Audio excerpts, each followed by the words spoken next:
about, and this is being recorded as well.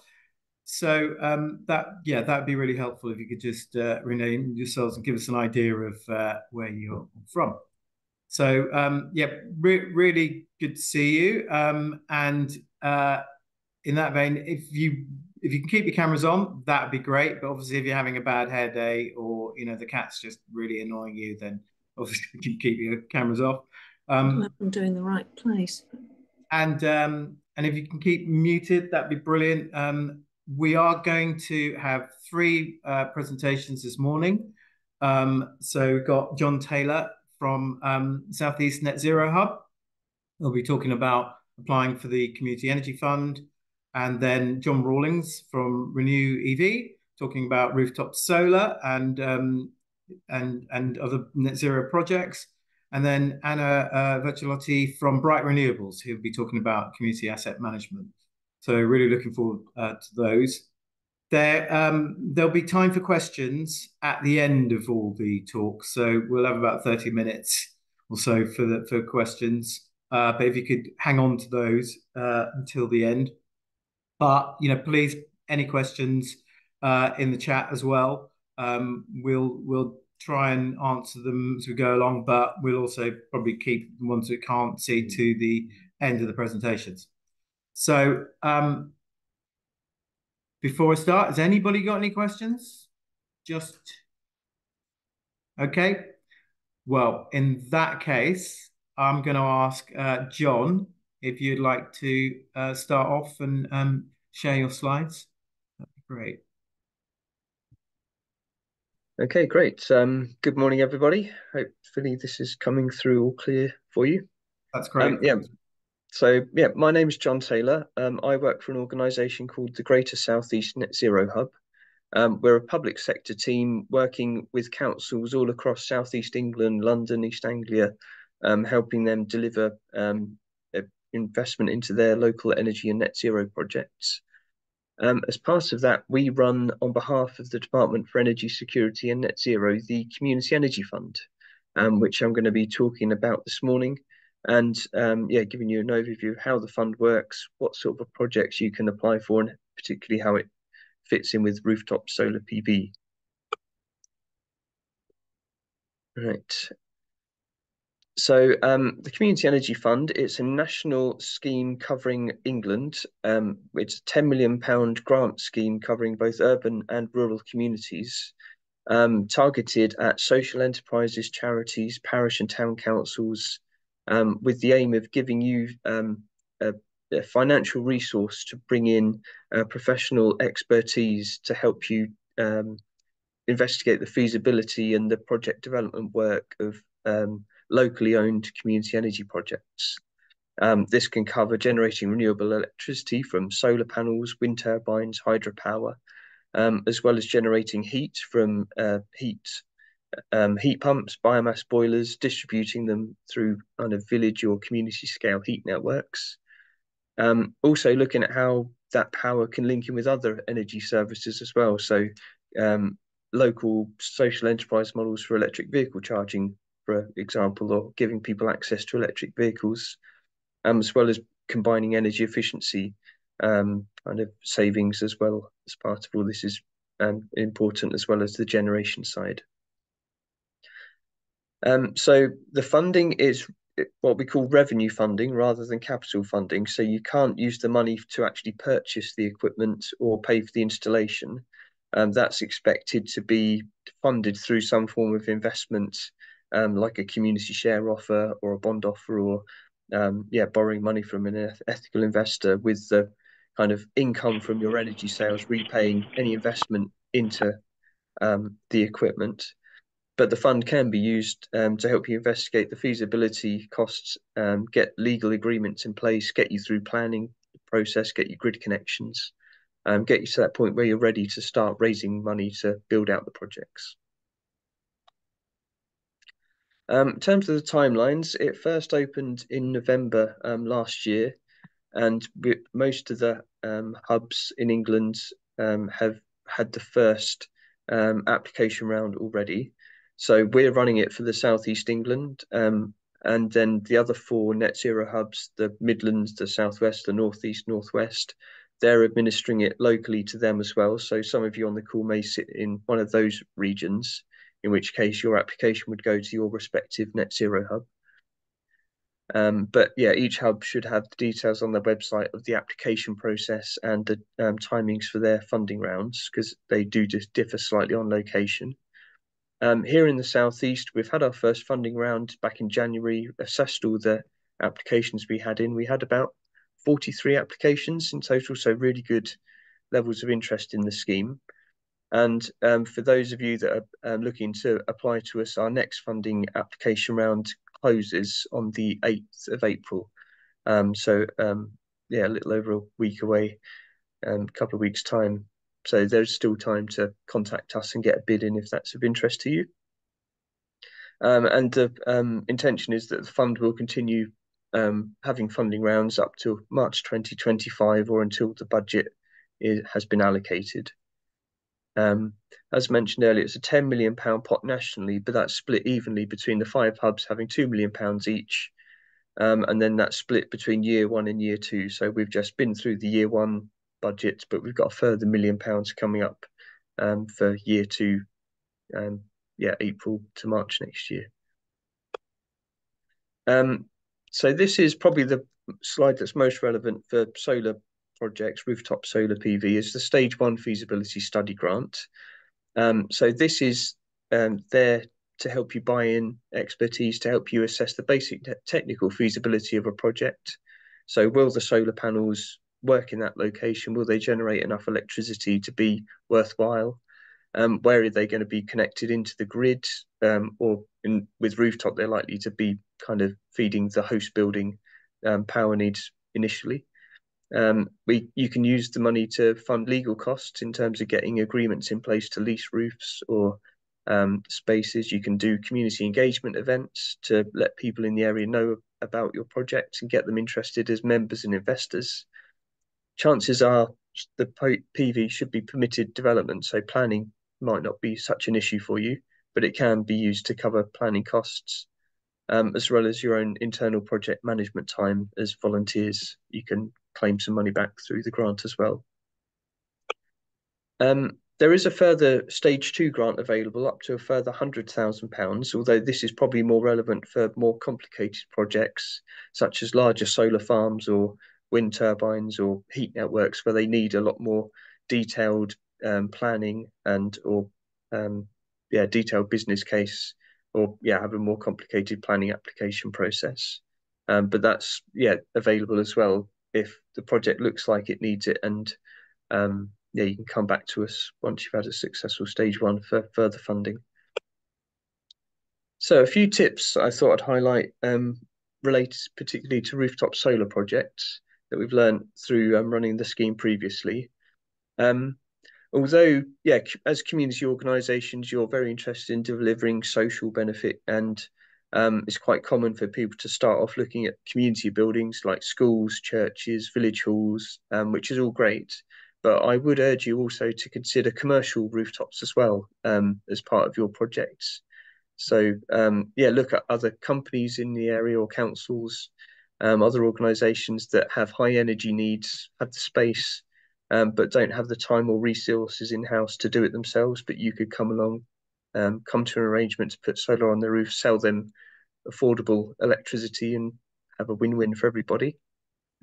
Don't limit yourself just because it's called community energy, it doesn't have to just be community buildings. It's important as well to show how your project's aiming to engage the wider community beyond the building that has the solar panels on it.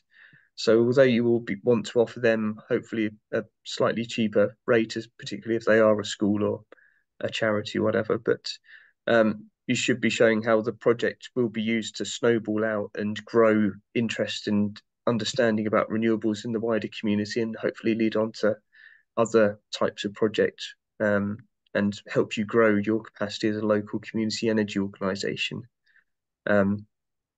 It's probably projects that have a particular geographical focus are probably preferred than ones that are dispersed of lots of particular types of roof over a whole county or region. I think it's really useful as well to consider other complementary technologies in your projects at the same time. So if you're engaging them about solar panels, can you also do an LED lighting upgrade at the same time?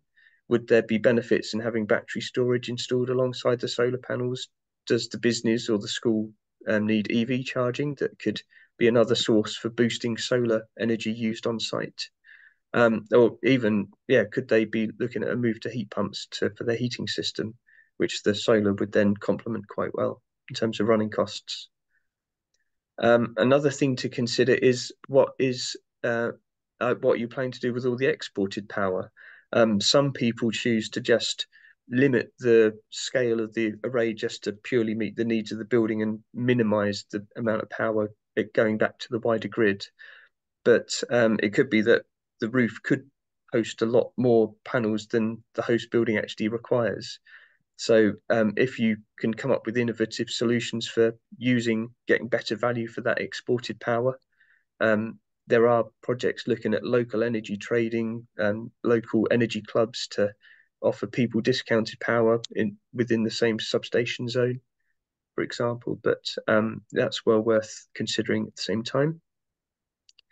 And again, because solar rooftop is a relatively established technology and business model, relatively simple planning process compared to some projects, it could be possible for you to go straight to an installation just from a stage one application. And that would probably look quite good in terms of value for money and getting things happening quicker compared to other bids that you'll be competing against. Yeah, so just a reminder about the application process for the Southeast deadlines, 8th of April. We are here as a team to help you prepare your bid, so don't wait until the 7th of April to contact us. You can contact us today and get support about your idea and getting quotes in and things like that to support your application. Yeah, there is a pre-application form on our website you can complete and fill in. Then one of the team will be in touch to talk you through the process. So our contact email address is there, as well as our website. I can copy these into the chat in a minute as well. And that's the end of my slides, but I think we're saving the questions for after the other speakers as well, but I'll be on the call. Brilliant. Thanks, John. And yeah, if you can hold on to those questions. I know I've got a couple. So we'll move straight on to John Rawlins.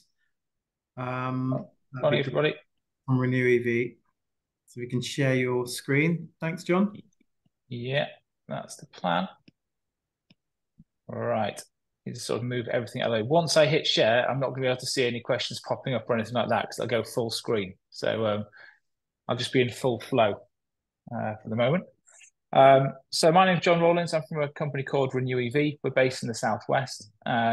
We have a strong affinity and history of supporting community energy groups. And we're here to basically infill any skills gaps that you may have during that process. So you've got the money from John. We're going to help you along the way to get to a shovel-ready project, if you will. So the solar journey, I'm going to keep it really high level because I'm conscious it's quite a mixed audience. To give you some confidence, over the last 2 years, we've installed nearly 2 megawatts of rooftop solar through community energy groups. That's anything from as small as 17 kilowatts up to 280 kilowatts. The average size is between, I'd say around 100 to 150, but the bigger the better, generally, is how the economics work on the model. But I'll go into that in a bit more detail. So 3 broad headers: prospecting, negotiation, and installation. I'll go into each of those in a little bit more detail in the next slides.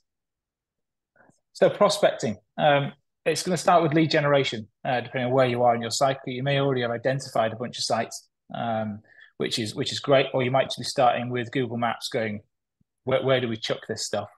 And really, I see it as 3 areas. You've got kind of proactive lead generation. You're walking the streets, you're knocking on doors, you're putting leaflets out, trying to drum up interest. You might have some reactive stuff. So people are getting in touch with you through your website or through some sort of like lead capture tool or referral. So someone might have heard of you and has heard what you're doing in the area and is keen to explore that for their site. Referral is definitely the best way to go. So people talk about word of mouth, that kind of thing. Referral works really, really well because you're a known entity and they've got some confidence in who you are and your ability to deliver. Once you've got those sites identified, you need to assess them roughly across 3 areas. So grid, first of all. Is there sufficient capacity to put what you want onto that grid?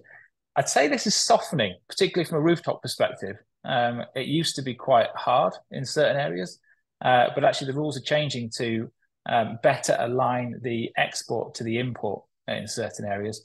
It may be the case that you need to put some export limitation schemes in place, but if you have the right kind of site, those export limitations will very rarely be hit because rooftop is primarily, the business case for it is primarily built around selling the energy to the site rather than to the grid. And John previously mentioned the innovative solutions, which are great. Some of these sort of energy local schemes which can happen, or that kind of thing.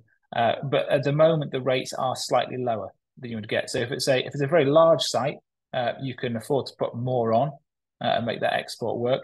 If it's a small site, you've got to try and really make it work hard for the on-site consumption. But that's all in the financial model. That depends also how you're funded. If you're funded through grant, then the business case is slightly different. Or if you have a different mix of member debt or member interest payments and commercial debt, that can also change your expected return. Consumption. So I've kind of touched on this already. You're generating all this electricity, but you do need to recover that capital investment. So normally you would set up some sort of PPA or power purchase agreement for the site in question. The exact proposition I'll come on to into the later slide, but you will typically get much more money for selling to the site than you will exporting. So you need to be careful. The community buildings which I mentioned before, such as community like village halls or that kind of thing, don't often have much consumption. It might be sort of the occasional kettle here or there. So most things that you put up on the roof is going to go into the grid. And you can make that work, but it's typically 3 to 4 times lower the revenue per unit when you're selling into the grid rather than to a site. So you have to be quite careful with the business case. So you need to find high consumption sites. Schools are great for this.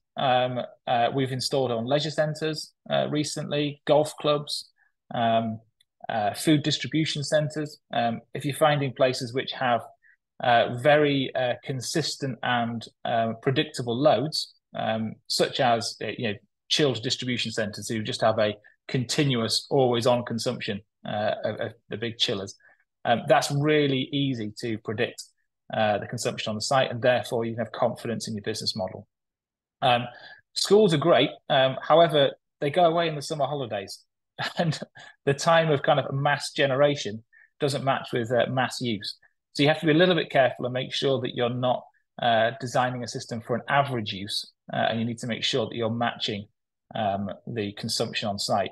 You typically have big shoulder generation periods and shoulder consumption periods, kind of when they return back to school in September, but also as they're sort of finishing off their final term, which kind of makes the business case. But some schools will also run summer camps and that kind of thing. So it's really important to understand how their consumption changes through the year, but also how it might change in the future.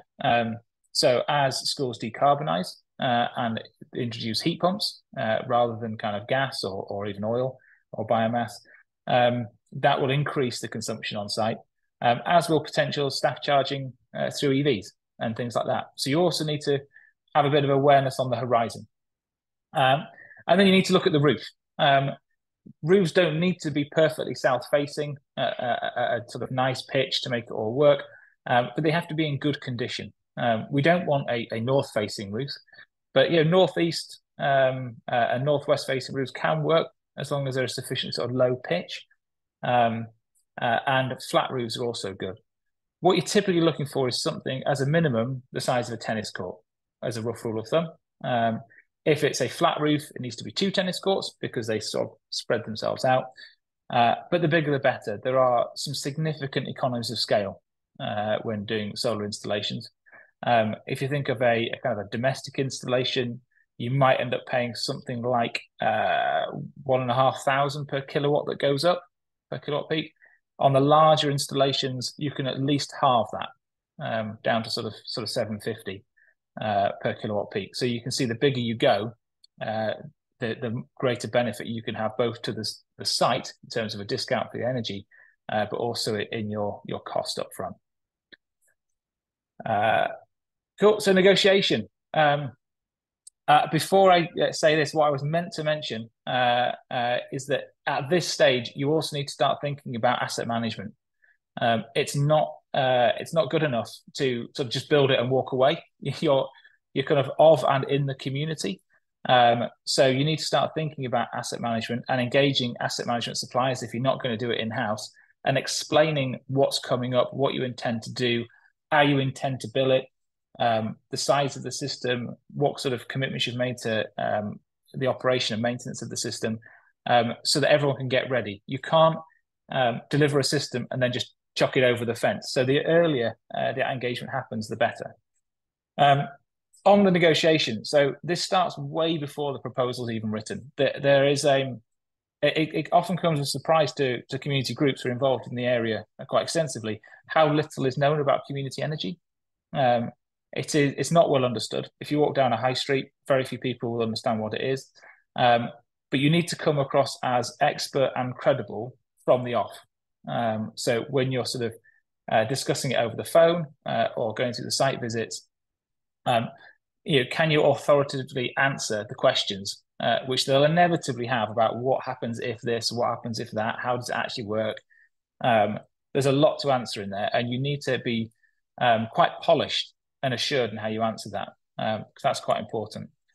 The propositions vary by site, but they're typically a mix of a discount to the electricity supply. So if they're paying currently 25 pence per unit, they would have a discount off that, like a tracker, effectively, so 10, 15, 20%. The exact number would depend on the value for money you can get from the installation. But one of the things, and the reason that's important, is that you can offer the ability to make sure that they'll never pay more for electricity from you than they would from the grid. Because if you don't have that tracker in place and it's just a unit with an RPI, in the future, they may be able to buy cheaper than that, which is a concern, and is of a particular concern for schools because they need to make sure that it's kind of risk-free. Another common feature is a never pay more than price.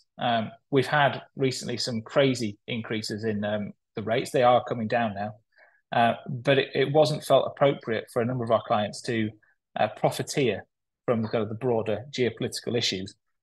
So they put a cap in place because it's important to our clients that renewables are never seen as expensive, and it's there to sort of facilitate the transition towards net zero rather than just to make money from it. So that's an important consideration as well. Sometimes you might have the opportunity for them to invest up front. So they may have a lump sum. They couldn't necessarily afford the installation themselves, but they might want to put some cash in at the beginning, and that might push down the rates further. But that's all part of the model that you'll have there. But you need to address some specific concerns up front. They can be all sorts of things. Typical things would be what happens if the roof leaks? Who's responsible for that? What happens if I need to knock down the building and move it in the sort of the period of the lease? Can I change energy supplier? All these kind of questions. You need to make sure that they are addressed up front so that they can have the conviction to move forward. Then it comes to the installation. So you've written a proposal, you've done the business case. You need to make sure that you've got all the pre-construction done. So you'll no doubt tender for it unless you have a preferred supplier. So you'll tender for the installation itself, and that's an important process to understand not just price, but the quality of what you're getting. You'll need to go through all the kind of risk assessment method statements to give the site the confidence that you know what you're doing. You'll have the surveys, so these could be precondition surveys, which is increasingly important, but of course structural surveys. to make sure that the roof can handle what's on there. Then there's the commissioning of the system, making sure that the asset manager is receiving the necessary data to kind of run the asset. So what is being consumed on site, what's being exported. And then there may or may not be some snagging. So hopefully there's very little snagging, but typically an installer will offer you a 1 or 2 year kind of snagging warranty. So if there are any issues, they can go out and fix them. And here's just a list of the clients that we have been working with. So we've got about nearly 2 megawatts with this bunch, and we'd be really keen to work with any others who need any support in that stage 1 list that John put up there. We do end-to-end support for Bath and West Community Energy retained. We do the same for Bristol and also now Avalon Community Energy, helping them kind of be bigger and better and support the industry. And I'll finish. Great, thank you, John. Some really good practical advice, information there. So next up, we've got Anya from Bright Renewables.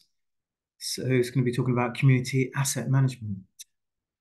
And you're right on the slides. Thank you, Anya. Am I? That sounds impressive. Hi there. My name is Anya Vecchiolotti. I am the managing director of a company called Bright Renewables. Need to clarify, though, that Bright Renewables is actually the trading name of community-owned asset management. Launched in late 2018, thanks to a project funded by Big Society Capital and Power to Change. We are the UK first and only renewable energy asset manager owned directly by community benefit societies. Each member, we have 9 community benefit society members, we like to call them so. I'm pretty sure that some of those names rings the bell. Each one of them has a direct stake into the company, and it's part of the decision-making process driving the business, meaning we have been created for the benefit of the community benefit society, and our services has been defined according to the community benefit society needs. We are at the moment around 80 megawatts of renewable energy assets under our management. And in the past 5 years, we have supported our members to distribute along the line £750,000 in community benefit funds. Our portfolio is predominantly solar. We do have small other things, but it's predominantly solar and is breakdown between ground mounted and rooftop sites. Now, the point is, what does an asset manager do? So first things, we do act on behalf of the owner with the responsibilities to making sure that your system achieve the maximum potential from a technical and a financial point of view, minimizing the risks and maximizing your benefit. In order to do so, we have to bring a different range of competencies, which allow us to provide a different variety of services, such as technical and operational asset management, finance and accounting, contract management, compliance, and so on and so forth. The reason why we do need all of these skills and providing all of these services, and especially with community benefit society, is because we will end up interacting with the variety numbers of key players that goes beyond the owner. As John Rowlings was saying before, we engage in a standpoint with the developer, with the installer, with your operator and maintenance company, but also with the builder, the owner of your building, potentially also with the users of your building. And there is a long list of key players that we will have to deal with along the life cycle of your asset. Additional to that, we also have within our scope to provide bespoke reports to make sure that both the owners, the lenders, and the authorities are given information in a timely manner and with the appropriate amount of data that they will require. Where do we fit? Well, technically, you have four stages of your sites that goes from development, construction, and then you have your operation stage, with finalizing with the commissioning of your site. As said before, we usually enter at the transition between construction to your operations. The operation of the site is important to have in mind that it's can be break down in two phases. The first one is where the operation is under your installer liability. It's still yours, of course, it's yours, but the installer will come with some additional duty post the construction. And then you have a following up period, which is under your ownership, where the key player goes from the installer into your O&M provider. We could, an asset manager, since it's one of the longest team that usually stays within the life cycle of your site, can also interact during the development and the construction. Usually in these periods, we have much a supportive role. We are there to listen and gather information if you want to share with us, but the sooner we can get into play, the better it is, because it will help to manage better your site. After that, we do have a much more active role in which we will actively act on your behalf and managing your site and interact directly with your installer, interact directly with the O&M. So when there is this transition, it could be a little bit overwhelming because there is a lot of documents and data that are involved, and there is just a small list. However, there is nothing to worry about. The important thing is to understand expectations on how quickly the process of the onboarding can be, and how much time the asset manager requires to become acquainted with specific details of your site. The sooner, as I said before, the sooner the asset manager is involved in the process, the easier this stage will become for us.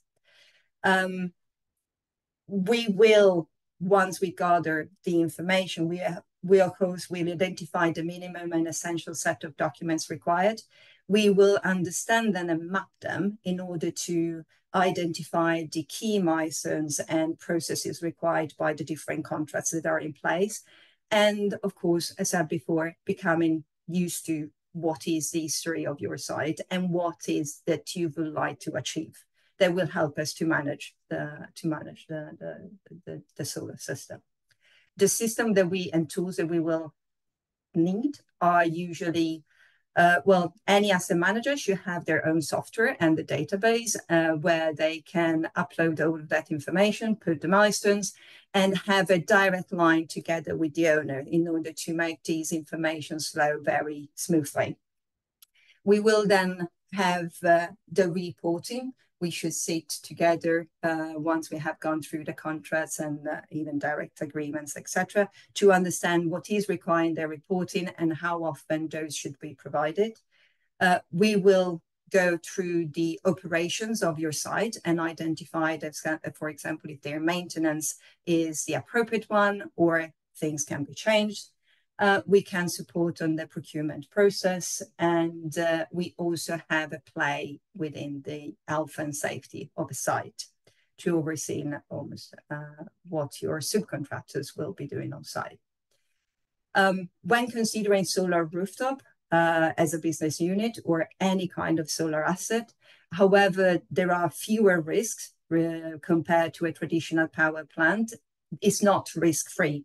And those risks can go from financial, operational, and technical point of view. So those risks are usually caused by what can be called common challenges, such as, for example, shortage of skilled O&M teams and dedicated manpower, their lack of responsiveness, difficulties to access the site when there are factors that are impacting your generation, lack of spares due to cost constraint and lack of space to store them on site that can provoke some delays, getting timely payments from energy user, especially on the on-site billing. So it's very important that terms are made clear at the very early stage. complicate relationships with building owners or building user. Again, communication is vital at the very beginning of the process, and lack of documentation and pure quality data that will difficult our work to manage the site. What shall we do, or what do we do in order to resolve or tackle these challenges and risks? Well, first of all, our duty as asset manager is to identify existing or potential deviation, what was foreseen at the very beginning, understand their consequences and likelihood, and that together with all of the information and the stakeholders we should contact, we will then be able to mitigate or prevent. So I've really tried to stick to my 10 minutes that I was told, so I hope they're around there. Our conclusion is, in general, that the asset manager responsibility is to assist and guide the owner throughout the project life cycle. We are very adamant to say that with the right strategies, with an effective planning, clear communication and transparency, all of those stages, for how much overwhelming or difficult they could seem, they are easily resolved. And that is all from me.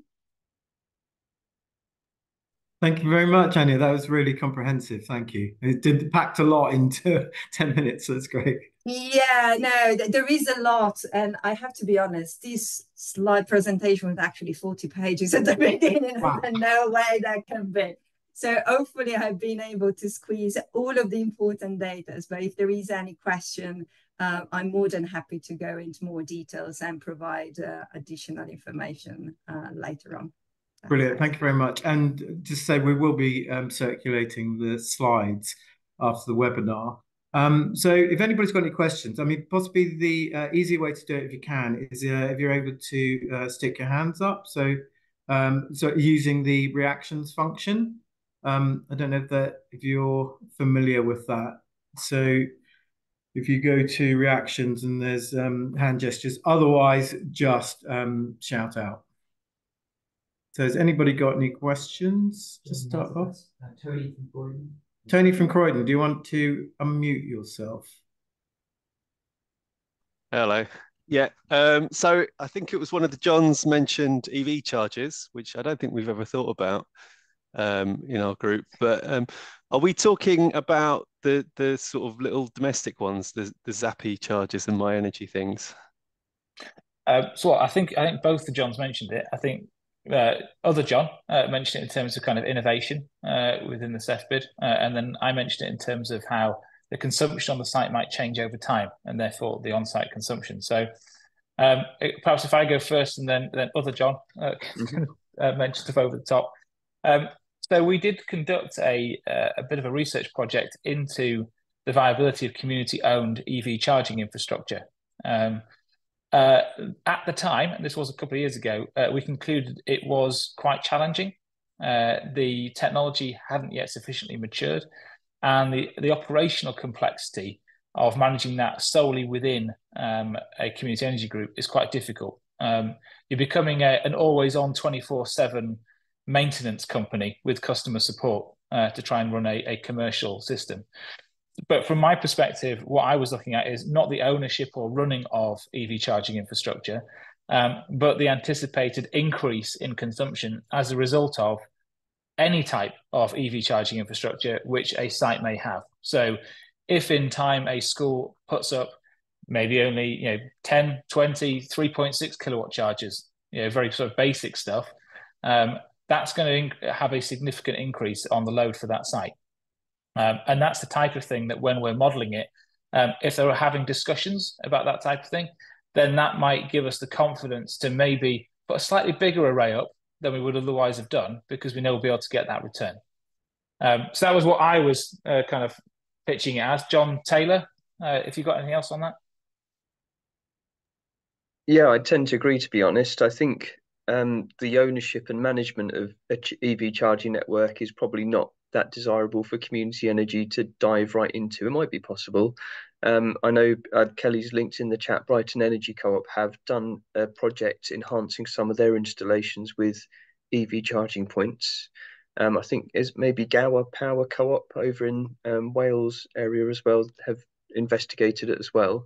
But yeah, I think it's more about are the school or the business or whoever you're putting the panels on, is it something they're going to be doing for their own vehicle fleets or visitor parking? And it's just an extra demand to take into account, just to enhance the on-site electricity sales. Like some businesses, for example, like there might not be great correlation. Their delivery fleets might be out during the day and then they're parked up overnight. Where, but it could be other organisations might have vehicles coming back to base during the day, like milk floats or waste vehicles. It's kind of a bit tailored to the situation, but it's just a nice thing to complement the on-site power and just allows you to get. It goes back to what John was saying about the value between selling power on site versus the exported grid power. Great, thanks for explaining that. Cheers. Just add quickly, sorry, in terms of scale, like 3 to 7 kilowatt is probably sufficient, but I think the Brighton Energy Co-op ones probably go up to 22 kilowatts. So it's what's possible on a 3-phase as a fairly affordable medium charger to install. There's a point that Maddie Evans made in the chat. It depends. So a typical car journey, typical use is only about 20 miles a day. So yes, to charge an EV from flat will take quite a significant amount of energy. But if you take the example of a school and staff at the school have maybe come in 10, 15 miles, maybe only it's like every other day, they might have a bit of sort of top-up charge. And with a dwell time of 8 hours, then actually a 7 kilowatt charger is more than sufficient to sort of top that up. And also you're not straining the battery with sort of DC charging all the time. So I think there are cases where it is well correlated and there are cases where it's not. John Taylor referenced kind of things charging overnight and then being used the whole day. So so if it was a delivery company with a fleet of vans, then it doesn't work very well at all. And I'd recommend they charge up, offer a very aggressive night rate rather than try and do anything else. But you do need to look at it site specific and understand the dwell times and needs of the particular site. But it's quite a difficult, I wouldn't hang my hat on it. I would say it's a nice cherry on the top, an incremental thing to think about. I wouldn't build a business case around it. Thanks, John. And I just might sort of pitch in a bit here because I've been involved in a few EV rollouts at sort of local authority level with car parks and looked at sort of community groups as well. And there are just so many things to sort of research. And I would just say, do your research, because there are lots of other variables that come into it in terms of sort of, when when it's running, up and running, how it's enforced. Is that level of use going to be maintained over time? Is it pitched at the right tariff? Because more often than not, sometimes, and I think groups have found this, that they will pitch it at one tariff, and then that just is enough to sort of stop usage. So it is fraught with all sorts of things. But I think with the partnerships that John was mentioning earlier with local authorities, especially town councils, there are lots of opportunities. There are lots of community energy projects that might actually benefit from EV charging. So thanks for that. That was really useful. We got David Griffiths. If you want to ask your question. Just a quick one for the first, John. The 8th of April, are you going to distribute all your money on those bids, or are you envisaging another round? It's a little hard to say until the kind of deadline's passed, but yeah, it's a possibility. But again, we prefer quality applications rather than rushed incomplete ones. But do get in touch. There's still time to prepare something. Thanks. Do you have any other questions? Well, can I just ask another one? is there any appetite for a business that takes over community energy projects and consolidates them? I'm envisaging a situation where we've got lots of community energy societies setting up small projects, and at some point, presumably, there'll be an economy of scale of bundling them all together and managing them in one entity. I can take that if you want. Yep. On my views on it, I'm not a community consolidation expert, but there's certainly some bits around it that are quite interesting. So people on the call may not know about the asset lock that exists quite commonly within community groups, which means that the assets can't be kind of commercially bought and asset stripped. So there is potential to consolidate within the community and that type of thing. It's a really interesting one because I sometimes struggle with the very tight geographies that certain areas work within.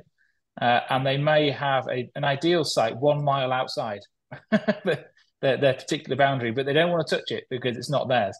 Or equally, they may have a community energy group in that area who is less experienced, not quite so well funded, not quite so well supported. And there is definitely an argument, I would say, for helping, not just sort of like letting them fall over. But on the other side, it is important that the community is kind of the area that it's within. So I can see why there is a hesitation around what you'd have that normal kind of commercial expansion within the community groups. It's logical, but equally there aren't necessarily people to take it on. So I could see it happening, but there's no one out there doing it. Right. Okay. That I know of. Maybe there is. Maybe someone's going to put their hand up and say, yes, we're doing it. I just wasn't aware. Yeah, I was just thinking, I can see, a huge role for the community in getting these projects started and sort of up and running. But 5 years down the line, the panels are there, they're working. Do you want to have a whole load of small entities running lots of small systems, or? Yes. Yeah. No, it is a tension in the system. I can see some stuff going through on the chat. Yeah, do you want to again. take them, John? There's one from Maddie Evans about threshold for sites. Yeah. So the first one I can see is it's easier to find 30 to 50 kilowatt sites than larger sites. How small can you go? It depends. So I mentioned the funding. If you're grant funded or not expecting a significant return anytime soon, the smallest we've done 17. But definitely the bigger the better. A 30 to 50 kilowatt site is easier to find, but I would say they're probably the same amount of effort as a 200 or 250. So if you can find a 200 or 250, it's the same number of steps and the same amount of effort to get there. So I'd always encourage you to go bigger. But you can definitely make a 30 to 50 work. But it's just harder. And ultimately it means that you can't offer the site the same commercial advantage because you don't have the same economies of scale. So it's a much harder sell. When you're at sort of a 30 or 50 kilowatt site, you're typically only saving them 500 to £1,000 a year. And that's quite difficult to get a level of engagement. If you're up at the sort of the 200, 250 kilowatt, you might be saving them thousands every year. And that's the type of number that can keep a conversation moving. Hope that answers the question. But yeah, I wouldn't go lower than 30 ordinarily. And I would just go as big as you can. There's a long bit from Jody at Tomato Energy. Yeah, I think that's fine. I was just going to ask Maddie actually, because you had a bit of a follow-up. So I was just wondering if you feel like your question's been answered because you mentioned 2 projects there. I don't know if you want to say something about them. Well, I've got the village hall and I've got the church, and they would love to put solar up. And there just seems to be tumbleweed in this space. Mm-hmm. Because your grant funding you've mentioned on this call is only for feasibility. We've done most of that. Thank you very much. I've got people quoting. What I don't have is the grant that would pay for the installation, which is not going to be vast. You know, it's probably the same cost as one of your feasibility studies. But without the money, huge amounts of the estate in these villages and areas is not going to have solar, which means in terms of climate change, we're not going to be addressing the fundamental problem that they've got gas boilers and they've got electricity coming in from the grid and so forth. And there ought to be a way that we could actually support this part of the thing, you know, the infrastructure needs. It's just not happening as far as I can tell. We've got one village hall already has a heat pump, for example. We could put a heat pump in the second one. But we need a way to get the energy prices down, and solar seems to be the key to that. At the moment, no way to access it. Thanks, Maddie. John Taylor, do you want to come back on that? Yeah. So yeah, the fund like we're dealing with is limited to the development costs, and I think the idea is that there hopefully should be an investment case where the solar would be sized where it could be financed through a loan or some form of debt finance rather than a grant. But again, there are potentially grant pots out there through the lottery and other organisations. But this is trying to encourage that kind of more social enterprise delivery model rather than reliance on grant funding. But yeah, I recognise the challenge you face there. Yeah, the other alternative, I think that generally the sector needs to, and relates to the previous question as well, is we need to blend more portfolios of projects together. So you do have the larger 100+ kilowatt projects or even megawatt scale projects, which then allow you to then cross-subsidize the more kind of charitable lower end smaller projects across a portfolio. But yeah, it takes a bit of effort to pull those together. But space is going to be tight in a small rural area of Surrey, which is expensive, built up, full of people who don't like their view changing, and doesn't have that many big commercial buildings.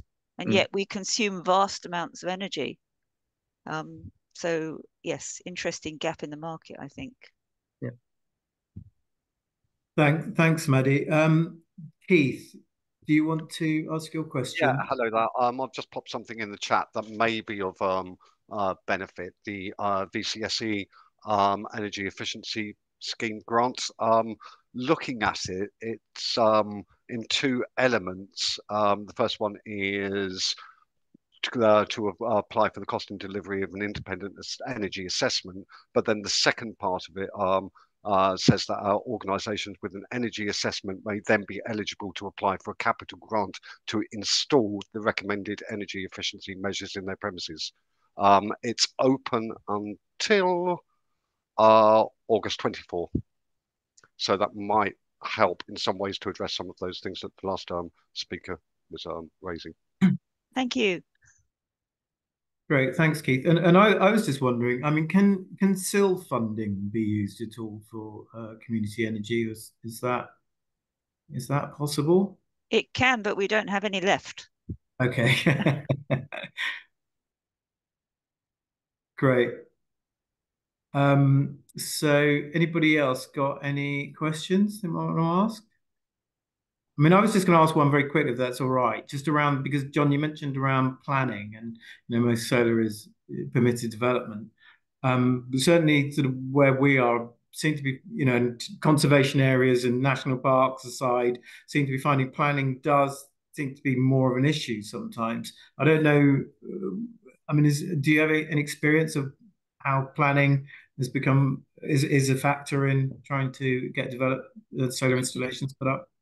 Yeah, sure. So, I mean, I'm fortunate to live just next to Bath, kind of UNESCO World Heritage Site. So planning is definitely challenging there, but not impossible. So we've had planning permission at an independent school. It's a grade 1 listed building with a significant curtilage. And what it does, I would say, is it adds cost, but it doesn't actually stop it from happening. There's definitely ways that you can introduce solar in a sympathetic fashion. Salisbury Cathedral has got solar on the roof. You know, there are definitely ways of making it happen, but it just means that the site needs to be that much more commercially viable. So you're not going to put it on a small little village church that's a grade 1 listed building, because you'll never make the numbers stack up. But if it's a site of significant consumption where you can afford that incremental expense, then it is probably an extra £5,000 that you'll need to find to get it through that process. Then it is possible. So I wouldn't let it put you off. But if you're prioritizing sites, you tend to put those down towards the bottom of the list because it's an extra expensive complication. But it is not impossible. Great, thank you. John, did you want to come in on that? Yeah, and those examples, the Community Energy Fund can be used to fund those planning fees and costs related to that. And yeah, English heritage churches, church dioceses, and National Trust are already doing good work on showing what's possible with solar PV on historic buildings. I think King's College Chapel in Cambridge has got them on their roof now. It's easier on buildings where they're not visible from the street level, where there's a parapet or other kind of things blocking the view. But there's definitely options, and you can get permission if you apply for it. Great, thanks. Gareth, did you want to go with your question? Yes, please. Thank you. To introduce myself, aside from my role in Croydon Community Energy, I'm also Senior Communications Advisor at Solar Energy UK, the trade association. One thing the group should be aware of is that the government is planning to streamline rules on the installation of solar panels on historic buildings. So that's listed buildings and buildings in conservation areas. I'll dig out a release that I put together on that and put it on the chat, but it is very encouraging and should make things a lot easier. Thanks, Gareth. That's really interesting. Are there any more questions for our speakers?